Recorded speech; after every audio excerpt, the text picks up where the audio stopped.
제가 어렸을 적에 어머님이 바둑 배우면 머리 좋아진다 그래서 기원 가서 바둑을 배웠었어요. 그때는 이제 뭐 인터넷 바둑 이런 거 없었던 시절이죠. 그렇죠? 그래서 그때 제가 기원 급수로 5급인가 7급인가 여기까지 갔었고 대회도 나가고 그랬었어요. 어린이 바둑 대회도 나가고 그래서 참패를 했었나? 그 다음에 나중에 이제 성인이 돼서 인터넷 바둑이 이제 좀 활성화됐을 때 더 보니까 한 1, 2급까지는 나오더라고요. 왜냐면 기원 급수가 좀 짜거든요. 세거든요. 그래서 아무튼 여러분 우리가 뭔가를 시작할 때 바둑에서는 초짜를 18급으로 시작을 합니다. 그러니까 완전 초짜죠. 그 다음에 이제 아마추어 1단, 2단, 3단 이제 9단까지 있고 이제 프로에 입문을 하면은 또 9단까지가 있습니다. 그래서 바둑도 9단이 있고 이제 18급이 있듯이 인간관계도 여러분 최고수는 9단이 있을 거고 그렇죠? 그다음에 완전 초짜는 18급이 있겠죠. 그렇죠? 그래서 오늘은 이 사례를 극과 극 사례를 제가 제대로 보여드릴 거예요. 너무 유용한 사례입니다. 그래서 오늘도 인간관계론 특강 벌써 여러분 48번째 시간이네요. 와 이거 진짜 언제가 처음이었죠? 고 대표님이랑 찍을 때 그다음에 이제 이게 유독 길게 느껴지는 게 이게 좀 다이나믹했어요. 찍는 게. 고 대표님이랑 찍은 거 10개 몰디브 싱가포르 가서 찍은 게 10개 우리 충희 팀장님이랑 정말 재밌게 찍은 게 10개 그 다음에 저 혼자 이제 20개째 찍고 있는 거거든요. 야 진짜 대장정이네요. 여러분들과 함께 하지 않았다면 불가능했을 대장정이 이제 끝을 보이고 있습니다. 그래서 오늘도 본론으로 들어가 보면은 여러분 인간관계로는 제가 지난번 에피소드 때 읽는 방법 추천해드렸잖아요. 그렇죠? 이거 진짜 강추합니다. 일단 한번 읽으시면서 이 부분 좀 뭐랄까 감동적인데 인상 깊은데 나한테 동기부여가 되는데 요거는 꼭 실천해야겠는데 그걸 접으세요. 접으세요.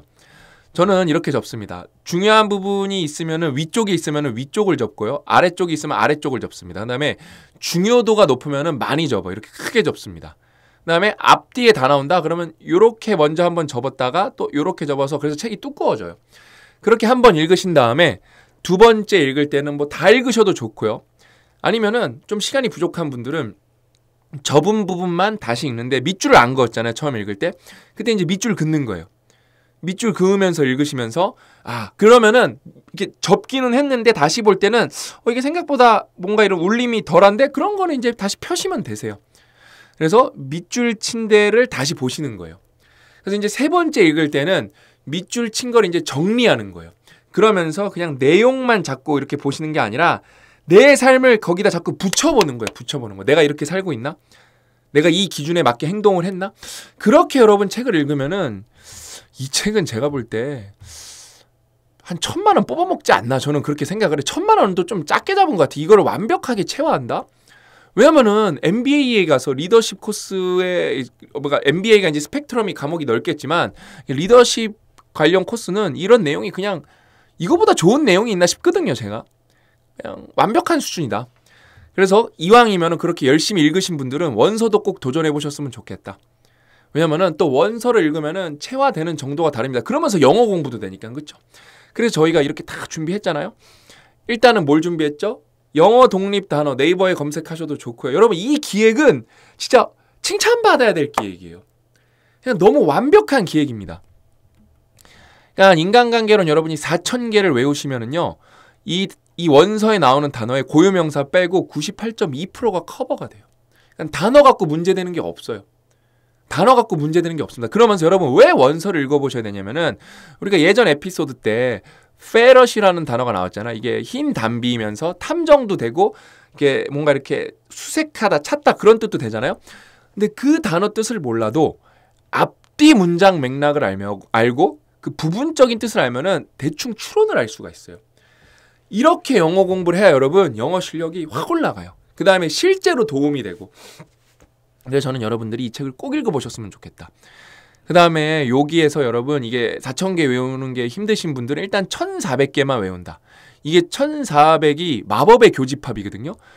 회화 2000개인데 프렌즈, 동화 3000개인데 뉴베리랑 카네기상, 인간관계론, 영화, 대본 30,000개인데 5000개, 트렌즈, 테크놀로지, 사이언스 앤 비즈니스 이코노미는 뭐냐? 내셔널 퍼블릭 라디오니까 NPR이죠. 미 공영 라디오 방송 몇십 년치를 저희가 다 분석을 한 거예요. 한 20년치 분석했다, 30년치 했나 정말 큰 데이터를 분석을 한 거예요. 이 모든 카테고리에 다 들어가는 단어가 1400개다. 진짜 마법의 1400개다. 이거를 제가 꼼꼼하게 다 봤거든요. 제가 로우 데이터만 보다가 요번에 이제 캠프 하면서 이 문제를 꼼꼼하게 유저단에서 풀어봤거든요. 진짜 통계가 무섭구나. 진짜 통계가 진짜 깡패구나. 그런 생각밖에 안 들어요. 그래서 요거 외우시면 이제 요거는 600개만 더 외우면 프렌즈 2000개가 끝나네. 그 다음에 요거 외우신 다음에 이거 3000개만 외운다고 하면 1600개만 외우면 끝나네. 진짜 해볼만 해요. 진짜 그다음 예문이 거의 진짜 끝장 수준이고, 그러면서 뭐예요? 여기 퀴즈 시스템이 너무 완벽하게 돼 있어서 진짜로 원서 꼭 한번 읽어보셨으면 좋겠다 라고 강력하게 추천드리고, 오디오북도 다 준비해놨다. 무료다. 중간 광고도 없다. 언제든지 유튜브에 접속해서 들으실 수가 있다. 진짜 끝장납니다. 완벽하게 준비해놨으니까. 그래서 어떻게 하면 된다? 번역본도 꼭, 그 다음에 번역본을 읽었기 때문에 원서가 그렇게 쉽게 느껴질 수가 없어요. 이게 진짜 여러분, 이거 진짜 필살기 공부법이에요. 필살기 공부법. 꼭 진짜 원서 한번 보셔야 됩니다. 그래서 오늘 본론으로 가보면 이제 18급 사례를 볼게요. 인간관계 하수. 다음은 채권 부서 직원들이 미수금을 받기 위해 취한 방법이다. 당신이 보기에 그들은 성공했을 것 같은가? 한번 볼까요? 1번. 직원들은 고객을 찾아가 납부 기한이 한참 지난 미수금을 받으러 왔다고 직설적으로 말한다. 프렌들리, 친절하지도 않은 거예요. 2번. 직원들은 회사가 절대적이고 무조건적으로 옳음으로 고객이 절대적이고 무조건적으로 틀렸다는 것을 매우 분명하게 밝혔다. 그러니까 회사는 뭐 법무팀도 있고 이 계약서를 들이미면서 당신은 할 말이 없어요. 당신이 틀린 거니까 바로 돈 내놓으세요. 이렇게 말한 거예요. 3번. 직원들은 회사가 자동차에 대해 고객이 생각하는 것보다 훨씬 더 많이 알고 있다는 것을 은근히 암시했다. 뭐 자동차 관련 돈을 받으러 왔나 봐요. 그러니 뭘 논쟁을 하겠는가. 결과 4번. 그들은 논쟁을 벌였다. 논쟁을 벌였다. 그러니까 돈은 못 받고 싸움만 한 거예요. 싸움만. 근데 이제 인간관계에 구단 볼까요? 여기 임원분이 간 거예요. 1번. 토머스는 이렇게 말했다. 제가 고객들을 방문한 건 역시 미수금이 있으니까 회사가 돈 안 받으면 큰일 나잖아요. 그렇죠? 받기 위해서였고, 당연히 제대로 청구되었다는 것도 알고 있었습니다. 그러니까 법적으로 틀린 게 하나도 없고 고객이 잘못한 거예요. 하지만 고객에게는 그 점에 대해서 한마디도 하지 않았습니다. 단지 회사가 무엇을 했는지 또는 무엇을 하지 않았는지 알아내기 위해 왔다고만 설명했어요. 그러니까 사실 파악만 하러 왔다. 돈 받으러 온 게 아니다. 돈 받는다는 얘기 꺼내지도 않은 거예요. 저는 2번 고객의 얘기를 듣기 전까지는 어떠한 판단도 내리지 않겠다는 점을 분명히 했습니다. 고객에게 회사가 무조건 옳다고 주장하려는 게 아니라고 말했죠. 심지어 회사가 지금 무조건 옳지만 그걸 말하는 게 아니에요. 일단은 얘기를 나눠보는 거예요. 여기만 해도 여러분 일단 절반 성공한 거예요. 얘기가 되잖아요. 그렇죠? 저는 오직 고객의 자동차에만 관심이 있고 그 차에 관해서는 고객이 세상 누구보다 잘 알고 있으며 이 문제에 있어서는 고객이 전문가라고 말해주었습니다. 4번.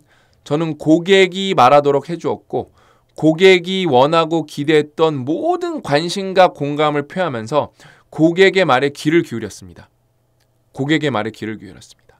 5번.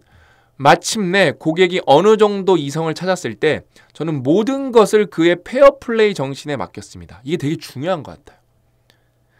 진짜 이게 전 중요해요. 이게 되게 뭐라 그럴까? 공자왈, 맹자왈 하는 느낌이거든요. 여러분 아니에요. 제가 끝까지 읽어드릴게요. 마침내 고객이 어느 정도 이성을 찾았을 때 저는 모든 것을 그의 페어플레이 정신에 맡겼습니다.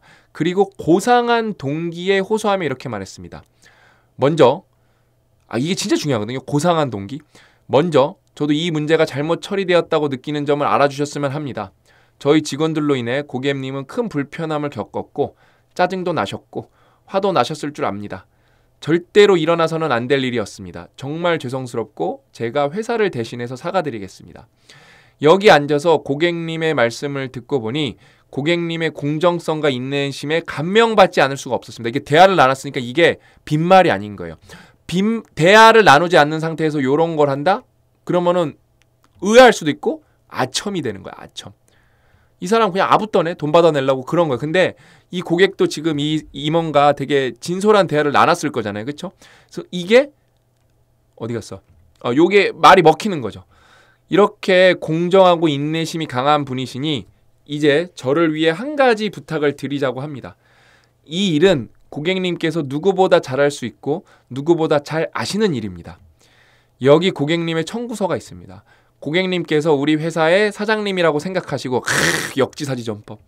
이 청구서의 잘못된 점을 바로잡아 주시면은 제가 안심할 수 있을 겁니다. 왜? 청구서가 틀린 게 없거든요. 청구서 좀 바로잡아 달라 그러는 거예요. 어떤 말씀을 하시든 모든 것을 고객님께 맡기겠습니다. 박수가, 이게 무슨 책 에피소드인데 박수가 저절로 나와요. 근데 여러분, 현실에서 이렇게 했다고 100% 막 악성 고객이 막 돈을 다 돌려주고 그런 거 아니에요. 그냥 이러면은 옳다구나, 너네 틀렸다 하고 더 진상 부리는 고객도 정말 대다수로 존재할 거예요. 근데 이거보다는 그냥 퉁명스럽게 너 틀렸으니까 돈 내놔, 이거보다는 조금 더 시간과 에너지를 써서 이렇게 말하는 게, 이게 한 건일 때는 모르는데 이런 상황이 이런 상황이 한 건, 10건, 100건, 1000건으로 이렇게 넘어가면 넘어갈수록 이게 어떤 특정 레벨에 회귀하게 될 거예요. 맨 처음에는 안 나올 수도 있어. 그 다음에 오히려 또 되게 많이 나올 수도 있어. 되게 환불을 잘 받을 수 있고 돈을 잘 회수할 수도 있는데, 결국에는 평균 회귀거든요. 아까 예를 들면은 요런 상황은 요렇게 있을 때 요게 받는 정도가 요 정도라고 하면은 여기에서 수렴한다고 하면, 왜냐면 이렇게 하면은 또 협박에 못 이겨서 주는 사람도 있을 거예요. 겁먹어 갖고. 저게 여기에 수렴한다면은 요런 상황은 여기에 결국에 수렴하겠죠. 왔다 갔다 보면 여기에 수렴하겠죠. 그래서 승률이 훨씬 높겠죠. 그러니까 진짜 여러분, 이렇게 그러니까 일단은 대화를 하고, 그 다음에 여기 핵심이 뭐냐면은, 그러니까 저는 이런 걸로 여러분들이랑 독서 토론을 하고 싶은 거거든요. 과연 여러분이 고상한 동기라는 거를 얼마나 캐치하셨을까? 오늘 좀 고급집니다. 고상한 동기라는 거는 여러분, 그냥 내가 착한 사람이고 싶은 욕구, 누군가를 도와주고 싶은 욕구, 그냥 공동체가 잘 됐으면 하는 욕구, 뭐 다양한 게 고상한 동기에 포함되겠죠. 그렇죠? 근데 제가 여기다가 호소를 많이 해봤거든요. 그러니까 우리가 함께 잘 돼야 되지 않겠습니까? 그러니까 뭐 대단하신 분이지 않습니까? 그러니까 이 정도는 저희 도와주실 수 있지 않습니까? 이렇게 고상한 동기에 정말 능력 되시지 않습니까? 이 정도면은 좀 이렇게 다수를 위해서 좀 에너지 좀 써주실 수 없겠습니까? 이렇게 제가 호소를 실제로 비즈니스에서도 많이 해봤어요. 많이 해봤어요. 뭔가를 이렇게 좀 도모할 때. 생각보다 여러분, 정말 많은 사람들은 착한 마음을 갖고 있어요. 의외로 여러분이 무엇을 상상하시던 간에 정말 많은 사람들은 여러분, 그러니까 나쁜 놈도 많고 정말 쓰레기 같은 인간도 많아요. 그거는 팩트예요. 근데 정말 많은 분들은 생각보다 똑똑하고요.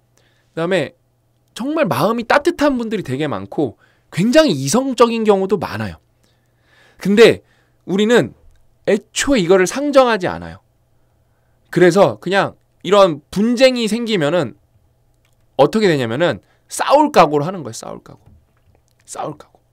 그냥 저희도 회사를 운영하다 보니까 로크미디어 시절부터 분쟁이 생기는 거는 그냥 일상 다반사예요. 사람 사는 거고 경쟁을 하고 있기 때문에. 그럼 막 우리한테 막 변호사가, 막 상대편 회사 변호사가 어떤 문서를 보내요. 그럼 뭐 거기서 싸울 게 아니라 젠틀하게 말을 하면은 아무 일도 없던 것처럼 해결되는 경우가 많아요. 알고 보니까 오해였던 거예요. 오해. 근데 사람들은 여러분, 이 고상한 동기의 존재를 잘 몰라요. 의외로. 이게 생각보다 잘 먹히는 케이스가 뭐냐면은 어린이들. 그러니까 어린이들한테 여러분 윽박지를 게 아니고 막 화내고 막 이렇게 감언이설로 달랠 게 아니라, 어린이들한테 이렇게 해야 훌륭한 어린이지, 이렇게 해야 뭐 이게 진짜 올바른 길이지, 이렇게 하면 생각보다 어린이한테 여러분 이거 되게 잘 먹힐 때 많아요. 근데 뭐 이거를 잘 활용하는 분도 있고 이거에 대해서 잘 인지하고 있는 분도 당연히 있겠죠. 근데 이런 게 뭔가 되게 교과서적인 단어고 말도 안 되고 너가 세상 물정 모르는구나, CR도 안 먹히는 소리 하네, 이렇게 생각하시는 분들이 굉장히 많아요. 그래서 제가 요 에피소드를 읽으면서 생각나는 케이스가 하나 있었는데, 왜? 여러분, 사람은 그러니까 일단은 의외로 저도 그런 사람 중에 하나였고 아직도 그런 경향이 있고, 저는 그런 사람들 너무 많이 봤어요. 뭐냐면은 디폴트가 그냥 화를 내는 사람들이 너무 많아요. 그러니까 싸울 상황이 아닌데 그냥 누가 우리한테 뭘 묻거나 피드백을 요청하면 그냥 좀 화를 내는 분들이 있어요. 실제로 이게 갑자기 제 친한 형이 한 명 떠올랐는데, 제가 대학교 다닐 때 한 학번 선배, 00학번 선배가 굉장히 똑똑하고 이렇게 전자회로 같은 걸 굉장히 잘하는 형이 있었어요. 그래서 후배들이나 친구들이 그 형한테 이제 모를 때 잘 물어봐요. 그러면 그 형은 되게 웃겼던 게 뭐냐면은 지금 잘못된 상황이 아니잖아요. 그렇죠? 잘못된 상황이 없어요, 여러분. 그 형이 잘하기 때문에 그냥 물어본 거예요. 그렇죠? 근데 그 형도 알려줄 의지가 있어요. 근데 화를 내요. 화를 내요. 이런 케이스 여러분 되게 많이 보셨을 거예요. 그러니까 제가 또 그래서 제가 직설적으로 잘 말하는 스타일이기 때문에 형 왜 문제 가르쳐 주는데 화를 내? 그 형이 저랑 되게 친하거든요. 진짜 제일 친했던 형이거든요. 그런 형이 그래요. 그러게 말이다. 내가 왜 화를 내지? 그러니까 그 형이 또 좀 성격도 있고 그래서 그런 거를 잘 사람들이 피드백을 못 줬는데 저는 그냥 냉정하게 말했어요. 그러니까 뭘 의미하냐? 그러니까 옳고 그름을 떠나서 의외로 생각보다 디폴트로 화내는 사람도 많기 때문에 여러분이 뭔가를 애초에 적대적으로 시작한다? 그럼 묻고 더블로 가서 그러니까 요 상황이면은 은근히 합법적인 거를 수행하는 상황인데 되게 프렌들리하거나 뭔가 이렇게 좀 따뜻하진 않잖아요? 그러면은 이거 블랙스완 맞을 수가 있어. 오늘 되게 심화 좋네요. 왜? 여러분은 당연한 거 받으러 어떤 사람을 찾아간 건데 그 사람은 디폴트가 화가 많은 스타일이네? 근데 여기다가 공격적인 어떤 인풋이 더해졌네? 그러면은 묻고 떠볼라 가서 여러분 논쟁이 아니라 싸움이 날 수가 있고요. 뭔가 나쁜 일 터질 수도 있어요. 나쁜 일 터질 수도 있어요. 진짜 이거는. 그렇기 때문에 여러분 인간관계론 구단은 뭐냐면은 이거는 여러분 우리 앞에서 인간관계론 특강에서 모두 배웠던 거 이거 종합판이에요. 상대방의 입장에서 생각하고 상대방이 말하게 하고 상대방이 아이디어 냈다 생각하고 모든 거를 종합적으로 했을 때 요런 게 나오는 거예요. 요런 게. 그러면서도 여기 핵심 단어는 고상한 동기예요. 그러니까 제가 진짜 많이 만나봤거든요, 사람. 그러니까 의외로 이 사람 마음이 되게 따뜻한. 그러니까 진짜 여러분 솔직하게 말씀드리면은 미친 사람도 진짜 많이 만나봤고요. 사기꾼도 진짜 많이 만나봤고 뒤통수 제 짱구인데 들어갈 정도로 많이 맞아봤어요. 그럼에도 불구하고 저는 세상은 살아갈 만하다고 느끼는 게 뭐냐면은 그냥 고상한 동기. 제가 예를 들면은 이건 완전 극단적인 케이스인데 미국에 여행할 때 친구들이랑 이제 학생이니까 돈이 없어서 정말 뭐 그래도 돈이 있어서 배낭여행을 간 거지만 가장 싼 차를 친구랑 모아서 잘 데가 없어서 차에서 계속 자고 제일 싼 거 먹으면서 막 그러면서 여행을 했거든요. 그런 걸 본 미국 현지인이 우리 집 와서 씻어라 이런 것도 했고 저희가 진짜 돈을 아끼려고 학교 기숙사에 매점 같은 데서 잔 적이 있거든요. 근데 거기 같이 노숙하시는 분이 일어나 보니까 있더라고요. 그래서 그분들이 나 따라오면 씻는데 알려주겠다. 그러니까 의외로 여러분 사람들은 근데 또 그런 게 있네요. 또 너무 믿었다가 당할 수도 있으니까 또 조심도 하긴 해야겠네. 왜냐면은 뭐 또 이런 케이스만 여러분이 듣고 예를 들어 미국은 그나마 좀 나을 것 같은데 막 후진국, 그러니까 개발도상국, 그러니까 아직 뭐라 그럴까 어떤 보편적인 사회적 문화가 자리 잡히지 않은 곳들 그런 곳에 갔을 때는 뭐 위험할 확률이 뭐 압도적으로 높죠. 뭐 인도 같은 나라 갈 때 뭐 문화유산도 뛰어나고 거기에 뭐 또 독특한 문화가 있고 저렴하고 장점이 너무 많지만 거기가 치안이 너무 안 좋거든요, 진짜. 그래서 특히 한국 분들, 그다음에 한국 여성분들은 정말로 인도 갈 때는 조심하셔야 돼요. 막 내가 자유로운 영혼이고 그래서 가면은 제가 이게 사고 났다는 얘기를 몇 번이나 들어봐갖고 뭐 중국이나 인도 이런 데 갈 때는 진짜 조심하셔야 됩니다. 왜냐면은 또 고상한 동기가 있기 때문에 또 이걸 듣고 마냥 그것만 믿으면은 그러니까 이런 분쟁의 상황인 거죠. 분쟁의 상황에서 고상한 동기 호소를 했을 때 의외로 잘 먹힐 수도 있다는 거예요. 그러니까 아예 호소할 생각을 못하죠. 그렇죠? 못하죠. 그래서 참 이게 여러분 너무 그냥 디테일하게 좋은 에피소드예요. 대부분 80%는 이렇게 행동하지 않을까? 이렇게 행동하지 않을까? 그런 것 같아요. 그래서 관련해서 또 유명한 속담이 있어요. 이게 인간관계론에도 나올 거예요. 인간관계론에도 그 속담이 인용이 됐을 거예요. 웃을 준비가 안 된 가게 주인은 문을 열면 안 된다. 그러니까 어떤 사람이 나한테 올지 모르는데 그러니까 대화할 준비가 안 됐고 이 사람을 따뜻하게 맞이할 준비가 안 된 사람이 어떻게 장사를 하겠어요. 그렇죠? 왜냐면 장사 같은 거 비즈니스 하면은 여러분 정말로 극단적인 케이스 가면은 진짜 못 볼 거 많이 보거든요. 정말 나쁜 사람들도 많이 보거든요. 근데 그런 리스크가 있다는 걸 알고 비즈니스를 하셔야겠죠. 그렇죠? 너무 나이브한 마음으로 들어가시면 안 되시겠죠. 그래서 요런 것만 지금 이거는 요 사례는 당장 써먹어 볼 수 있는 분들이 되게 많을 것 같아요. 왜냐면 자영업도 굉장히 많고 그러니까 요거 또 생각나네요. 우리 삼성의 우리 후배였던 우리 호진이가 층간소음 때문에 위층을 찾아갔는데 층간소음을 따지러 간 게 아니라 과자 몇 봉지 사들고 가갖고 아이들이 있나 보네요. 저희가 이제 부부가 둘 다 직장인이다 보니까 잠을 자야 돼서 10시 이전까지는 신나게 뛰셔도 좋고 10시 이후만 조용해도 너무 감사할 것 같습니다. 그러니까 그 집에서 케이크를 반대로 사갖고 오고 고 대표님도 결의는 반대죠. 친구를 초대해야 돼서 층간소음 때문에 문제가 생길 것 같으니까 아랫집에다가 편지랑 어떤 과자를 선물로 결의가 보냈다 그랬나? 그러니까 그 아랫집 어머니 아버니가 너무 감동을 받아서 뭐 다시 뭘 사갖고 편지를 써갖고 오셨다고. 너무 아이가 잘 큰 것 같다고. 그러니까 여러분 고상한 동기에 호소하면은 싸움이 안 날 거니까 층간소음이 되게 좋은 예네요. 그렇죠? 층간소음 났으니까 잘못한 사람이 있으니까 따지러 가는 게 맞잖아요. 그럼 싸움이 해결되냐는 거예요. 은근히 안 된다니까요. 더 악화될 수 있고 아까 우리 선배 케이스처럼 그 사람이 좀 괴팍한 사람이면은 막 극단적 상황 나오고 그러잖아요. 층간소음 때문에. 이게 딱 오늘 제가 말해드린 그 케이스일 거예요. 그래서 오늘 이 사례를 여러분들도 읽어보실 때 좀 곰곰이 곱씹어 보시면서 이렇게 좀 체화하시면은 일상에서 도움이 굉장히 많이 되지 않을까 그런 생각이 드는 사례였습니다. 그래서 인간관계는 여러분 꼭 읽어보셨으면 좋겠고 원서도 정말 너무 꼭 한 번만 읽어보셨으면 좋겠습니다. 이제 여러분 49, 50강 2강 남았어요. 박수. 저는 이걸 여러분들한테 이렇게 영상으로 말하면서도 공부가 너무 많이 돼요. 진짜. 제 자신이 그냥 라이브로 반성이 돼요. 진짜 나도 절대 저러지 말아야지 그러면서. 다 여러분 덕분입니다. 저도 더 겸손하게 앞으로도 여러분을 꾸준하게 모시는 사람이 될 수 있도록 앞으로도 더 반성을 많이 하고 동시에 최선도 많이 하도록 하겠습니다. 오늘 이야기는 여기까지고 다음 시간에 또 알찬 내용으로 찾아뵙도록 하겠습니다. 또 만나요.